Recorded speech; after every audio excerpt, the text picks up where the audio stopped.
Hi everyone, my name is Steve Lillyston and you're tuned in to Our Library, which is a 30-minute program sponsored by the lovely folk at the Masterton Library, to let you know all about some of the new books being introduced into the library this coming month and some of the services that are on offer at Marston Library. Our library is being broadcast to you today on Arrow 92.7 FM, your community access radio channel, and Wairarapa TV on Freeview Channel 41. This program is broadcast live on the third Friday of each month at 3:30 p.m. and repeated on the fourth Friday again at 3:30 p.m. So let's get started. Now, as I do every week, I've divided the books up into fiction and non-fiction, and it's a broad cross-section of all the fiction and non-fiction that is coming into the library the coming month. I don't know if you appreciate, but there are hundreds, possibly thousands, I don't know, but certainly hundreds of books, fiction and non-fiction, that come into the library. And so this will just give you an idea of the diversity of some of that fiction and non-fiction. So first up, we've got 28 Summers, which is a novel by Ellen Hildebrand. When Mallory's Blessing's son, Link, receives deathbed instructions from his mother to call a number on a slip of paper in her desk drawer, he's not sure what to expect. But he certainly does not expect Jake McLeod to answer. It's the late spring of 2020, and Jake's wife, Ursula de Gournay, is the front-runner in the upcoming presidential election. There must be a mistake, Link thinks. How do Mallory and Jake know each other? So this is based on the classic film Same Time Next Year, which Mallory and Jake watch every summer. 28 Summers explores the agony and romance of a one-weekend-per-year affair and the dramatic ways this relationship complicates and enriches their lives and the lives of the people they love.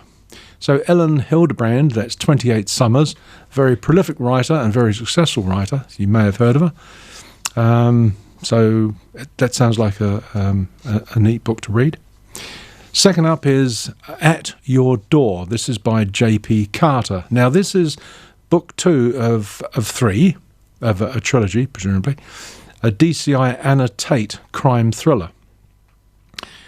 It doesn't say so, but I imagine you can read these in isolation. You don't have to read them in order, although I would imagine it behooves you to do so.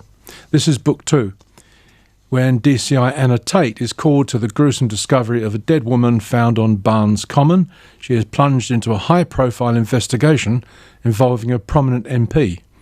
London is baying for blood, but is there more to Holly's death than at first meets the eye?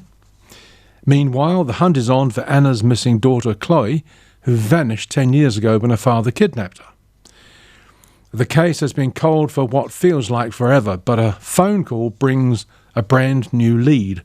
Can Anna solve the murder case while dealing with her own personal demons, or is someone from the past planning to get in her way?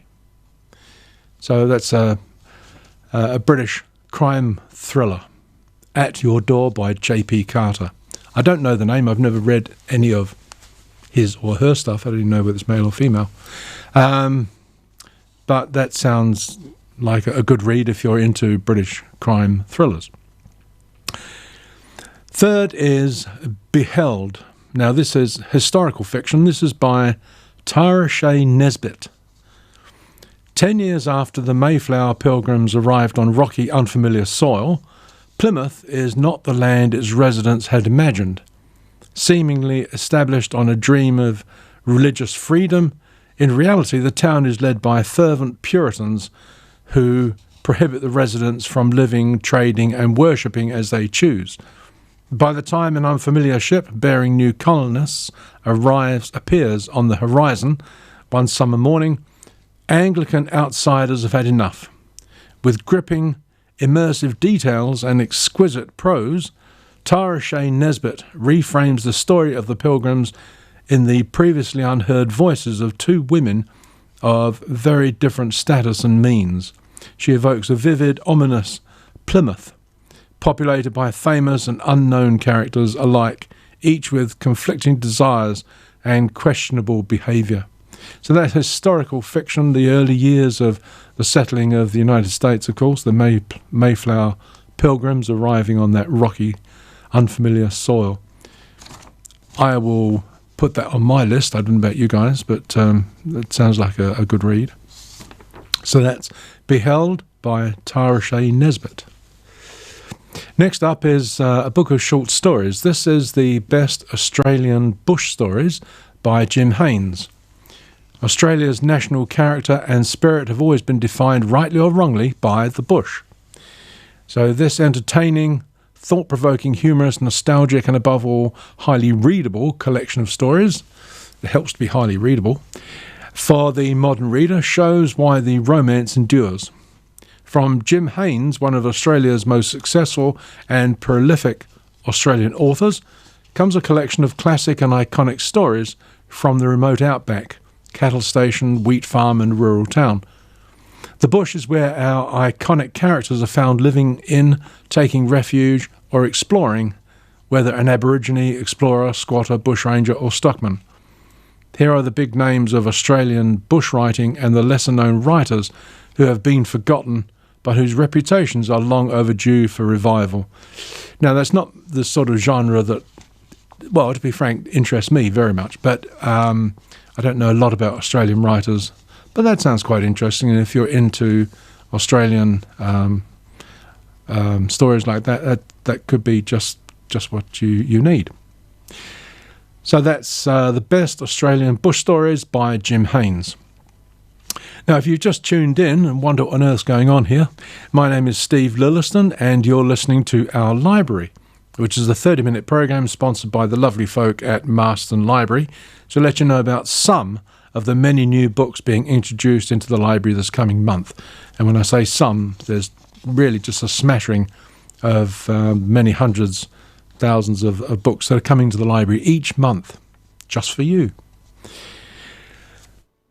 Fifth in the line, I've already gone through four, so this is number 5. This is The Black Swan of Paris by Karen Robards. Again, a very popular writer, a very prolific writer.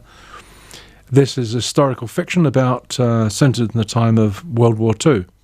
Celebrated singer Genevieve Dumont is both a star and a smokescreen. An unwilling darling of the Nazis, the chanteuse's position of privilege allows her to go undetected as an ally to the resistance. When her estranged mother, Lillian de Rochefort, is captured by Nazis, Genevieve knows it won't be long before the Gestapo succeeds in torturing information out of Lillian that will derail the upcoming Allied invasion. The resistance movement is tasked with silencing her by any means necessary, including assassination. But Genevieve refuses to let her mother become yet one more victim of the war. Reuniting with her long-lost sister, she must find a way to navigate the perilous cross-currents of occupied France undetected and in time to save Lillian's life. So that sounds like a bit of an exciting read. That's Karen Robards' historical fiction about World War II, The Black Swan of Paris. Next up is a book by Gary Donnelly. This is called Blood Will Be Born, and it's Gary Donnelly's debut novel. Di Owen Sheen vowed never to return to Belfast, but he needs answers about his brother's death. He is on loan from London's Met to the police service of Northern Ireland, although before he can dig into the past, he must babysit DC, and I can't pronounce this, I should have researched this. OF? Anyway, it's DC McCusker on her first murder investigation. As the case slides into chaos, can Sheen put his personal agenda aside, and will McCusker keep her job long enough to ensure that this first case is not her last? So this is Gary Donnelly and yet another Irish writer. So that's good. I've found another Irish writer. There's a whole swag of them. And this is his debut novel. This is Blood Will Be Born, Gary Donnelly. Next up we have Camino Winds. This is by John Grisham, and it's legal fiction. I don't know if you know John Grisham, very prolific writer again, very successful writer, the old master. Just as Bruce Cable's Bay Books is preparing for the return of best-selling author Mercer Mann, Hurricane Leo veers from its predicted course and heads straight for the island. Florida's governor orders a mandatory evacuation, and most residents board up their houses and flee to the mainland. But Bruce decides to stay and ride out the storm. The hurricane is devastating. Homes and condos are levelled, hotels and storefronts ruined, streets flooded, and a dozen people lose their lives. One of the apparent victims is Nelson Kerr, a friend of Bruce's and an author of thrillers. But the nature of Nelson's injuries suggests that the storm wasn't the cause of his death. He has suffered several suspicious blows to the head. Who would want Nelson dead? The local police are overwhelmed in the aftermath of the storm and ill-equipped to handle the case. Bruce begins to wonder if the shady characters in Nelson's novels might be more real than fictional. So Camino wins by John Grisham. I know that's going to be good. It's on my list of books to read. I always try and keep up with John Grisham and what he's writing. So that sounds like that'll be a really exciting novel to read. Next up is The City of a Thousand Faces. Now this is a complete off the wall here. This is by Walker Dryden, and it's a fantasy. Totally different to any of the others. This is book one of the Welkin duology. So, using my knowledge of the English language, I presume there's two books, and this is book one. My parents often spoke of it as if it had always been there and always would be. I had seen it in paintings, I had read of it in stories. The richest, most powerful place on earth, the centre of everything. It drew people from every corner of the empire and beyond, hungry for wealth and power, or in some cases more wealth and more power. They were dazzled by its brightness, and like moths drawn to a candle, many were burnt alive by its fire. Tumen Bay, brimming with originality, action and memorable characters, The City of a Thousand Faces is the first book in the Welkin duology, a series set in Chilongua, a unique fantasy world inspired by the abundant life and terrors found in the jungle. So that's The City of a Thousand Faces by Walker Dryden, book one of the Welkin duology, a fantasy. I used to be into fantasy. I haven't read a lot of fantasy recently, but that sounds like it could be a good read. So if you're into the fantasy, there we are.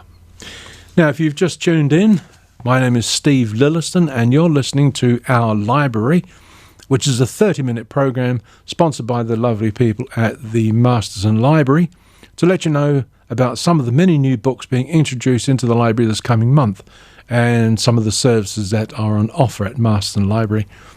Now, I just covered some of the new fiction that's available at the Marston Library, and believe me, there's a lot of it. And now for a small sample of the new non-fiction just in. First up, we have Observations of a Rural Nurse by Sarah Mcintyre. Now, this is really interesting, I think. This is Sarah Mcintyre, the daughter of the artist Peter Mcintyre. She was 9 years old, which I'm sure you've heard of. She was 9 years old when her family first came to Kakahi in the King Country in 1960. The family has been linked to Kakahi ever since. On the family car trips of her childhood, Mcintyre got used to her father's frequent stops for subject matter for painting. 50 years on, when she moved to Kakahi to work as a district nurse, she began to do the same on her rounds as a photographer. So this book brings together Mcintyre's remarkable photographic exploration, her observations of Kakahi and the sparsely populated surrounding King Country towns of Mananui, Ahura, Ongorue, Periaka, Ofango and Taumarunui. That sounds absolutely fascinating. And again, I love Peter Mcintyre's work, and it sounds as though his daughter has got some of his artistic talent in that she's a photographer. So that would be a really interesting book to read, I think. Second up in the non-fiction line, we have New Zealand Mysteries by Scott Bainbridge. New Zealand's history is peppered with mysterious tales of otherworldly beings, strange sightings, inexplicable disappearances, and unusual crimes. While some of these stories have been handed down through generations, many of them hail from more recent times. The one thing they all have in common is that they have all endured despite repeated attempts to solve or explain them. So in this book, Scott Bainbridge turns his investigative skills towards some of the best known of these mysteries, like the ghosts of Wellington's St James Theatre, the sightings of large cats throughout Canterbury. It's supposed to be panthers in Canterbury or something. And the appearance of otherworldly lights over Kaikoura. Yeah, I remember that one. He also looks into some lesser-known but equally intriguing puzzles, including the disappearance of a British naval officer during the Cold War, the origins of unusual crop circles near Natia, and the vanishing of everyone on board the MV Joyita. Bainbridge does not set out to solve these mysteries, but instead considers the evidence while leaving readers to form their own opinion. So that's a real mixed bag. Scott Bainbridge, New Zealand mysteries, all sorts of really interesting things would be really interesting to read through that. New Zealand mysteries by Scott Bainbridge. Now this is a fascinating one. This is Endell Street, the trailblazing women who ran World War I's most remarkable hospital, by Wendy Moore. When the First World War broke out, the suffragettes suspended their campaigning and joined the war effort. For pioneering suffragette doctors and life partners, Flora Murray and Louisa Garrett Anderson, that meant moving to France, where they set up 2 small military hospitals amid fierce opposition. Yet their medical and organisational skills were so impressive that in 1915 Flora and Louisa were asked by the War Ministry to return to London and establish a new military hospital in a vast and derelict old workhouse in Covent Garden's Endell Street. That they did, creating a 573-bed hospital staffed from top to bottom by female surgeons, doctors and nurses, and developing entirely new techniques to deal with the horrific mortar and gas injuries suffered by British soldiers. Receiving 28,000 wounded men over the next 4 years, Flora and Louisa created such a caring atmosphere that soldiers begged to be sent to Endell Street. I've never heard of that, and that just sounds like it will be a great read. That's Endell Street, the trailblazing women who ran World War I's most remarkable hospital. That's by Wendy Moore. I must put that on my list. Next up, we've got Good Dog by Kate Lever. Now, Good Dog, again, this is a completely different... I'm always amazed by the range of non-fiction that comes into the library. Every single subject under the sun, it seems to me, which is great. This is Good Dog by Kate Lever, and it's about the power of canine friendship, in particular the profoundly healing role that dogs can play in our lives, a celebration of the extraordinary creatures who change and sometimes even save our lives. Covering the science and history of our extraordinary relationship with dogs and focusing on the role that dogs can play in enriching and improving our mental and emotional health and our lives, Good Dog is a celebration of the most remarkable cross-species friendship on the planet. Kate Lever focuses on 10 powerful personal stories of dogs and their owners, from Missy the pug, who has allowed 10-year-old autistic Cody to live his best life, to Darcy, who spends precious time in a children's hospice, from Pip, who helps her teenage owner manage her diabetes, to Jingles, who works in therapy and rehab at a prison.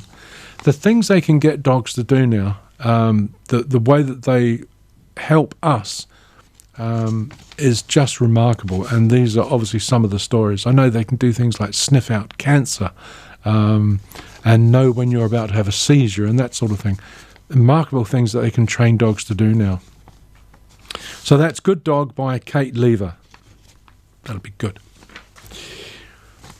Now, just I thought you might be interested to know some of the things that I've been up to personally. So I've got a number of the new books. As soon as I see the new books, I go onto the website, the Marston Library website, and I check out the new books. That's one of the sources that I use for new material. And as soon as I see them, I put a reservation on them. I've got about 20 books reserved at the moment, not just books, DVDs and all sorts of things. But one of the books I've just finished reading is unusual one for me. Is a Boy and a Dog at the End of the World by Charlie Fletcher. And yes, I like doggy books, but I like books about dogs. I just love that. But this is a dystopian novel where, through a disaster never expounded upon, 99% of mankind is unable to reproduce. And this novel is set 100 years or so again after that disaster. And there's as I say, like 1% of the world's population is immune from that particular disaster, whatever it was. So they get to reproduce. So mankind will eventually come back, but just in what form, nobody really knows. But this is about a small family in one of the Scottish Isles, and they're visited by a man who steals one of their dogs, very precious items, dogs. One of the younger members of the family takes off after him, and this is his adventure in trying to recover his dog. And it's fascinating. It's a great little read. And I think I enjoyed it. I'm looking forward to reading more of his work. So that's A Boy and His Dog at the End of the World by Charlie Fletcher. Loved it. The second book I really loved was The Glass Hotel by Emily St. John Mandel. She's a Canadian writer, and I just can't speak highly enough of her writing. She's only written about 5 novels to date, but her much acclaimed Station 11, which resonates today as it's all about life in a world that's been struck down by a pandemic. Yes, so it's another dystopian novel and not an original idea, I know, but this one is just beautifully written. This is The Glass Hotel. It's beautifully written and approaches everything just a little differently. It's about relationships and with a lot of twists and turns, and it just holds your interest. You have to find out what happens next. She's just got a lovely style of writing. She's very young. She's only about 30, early 30s, like 30 to 35, somewhere in that range. But a lovely writer. I love her writing. The Glass Hotel by Emily St. John, or St. John Mandel. And the other one I read just recently was that since I did the program last month, is Roddy Doyle's Love. So it's a new book by Roddy Doyle, and one of the Irish writers, of course. So although it held my interest initially, I love the Irish writers, and he's no exception. I love the quirky way they write. It got a bit samey. I got about halfway through, and it just really didn't seem to be going anywhere. I possibly should have persisted, but life's too short to struggle along with books you're not 100% into. I just love the Irish writers, but with Roddy Doyle, I read A Star Called Henry, which was a big one of his, that I really didn't care for, and Smile, which I loved. And so this one didn't do it for me. So I'm afraid our Roddy Doyle is a bit of a mixed bag. That's my opinion. You might love Roddy Doyle, and you might love. But that's where I'm coming from. Currently reading, the book I'm reading at the moment is Douglas Kennedy's Isabel in the Afternoon. So this is a real love story. Not my usual genre, I must admit, but I've read and enjoyed most of Douglas Kennedy's work, and it does tend to be a lot of sort of love story type themes running through his books, but this is more of a bodice ripper, not quite, but it's almost.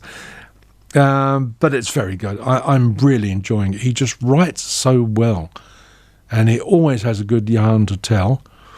And it's about Isabel, who's an older French woman, and the young American guy on holiday in Paris, just after leaving varsity and before attending Harvard. falls for her, and this is the story of their relationship over the years. As I say, it may sound like a bit of a bodice ripper, but it's actually lovely. It's beautifully written. Douglas Kennedy, Isabel in the Afternoon. So that's where I'm at the moment. Really enjoying my reading. I hope you're enjoying your reading. So check out the Marston Library website. They've just got so much going on there. So many new books, wonderful variety of fiction and non-fiction, DVDs, talking books, posters, you name it, and they seem to have it there. It's a fabulous resource. So that's it from me at the moment. The one thing I was going to mention was Marston Library's homebound service. So that's a service that's available to borrowers who are unable to visit the library in person. Volunteers pick up and drop off library books, magazines, talking books, etc., on a fortnightly basis. I think it's a fabulous service. And if you know somebody who's unable to actually visit the library in person, or yourself maybe, give the library a call and find out more about it. Check out Marston Library on Facebook and see the wide variety of programs that they have on offer there for the young and the old. There's always something interesting on Marston Library's Facebook page. So I'm Steve Lillyston, and this was Our Library, a 30-minute program sponsored by the lovely folk at the Marston Library to let you know about some of the many new books being introduced into the library this coming month and some of the other services that Marston Library offers. Thank you for tuning in. I hope you enjoy the show. Please tune in again next to our next broadcast of Our Library, which will be on Friday the 21st of August at 3:30 on Arrow 92.7 FM, your community access radio channel, and on Wire Apple TV, Freeview channel 41. Until then, happy reading. Thanks for listening. Bye-bye.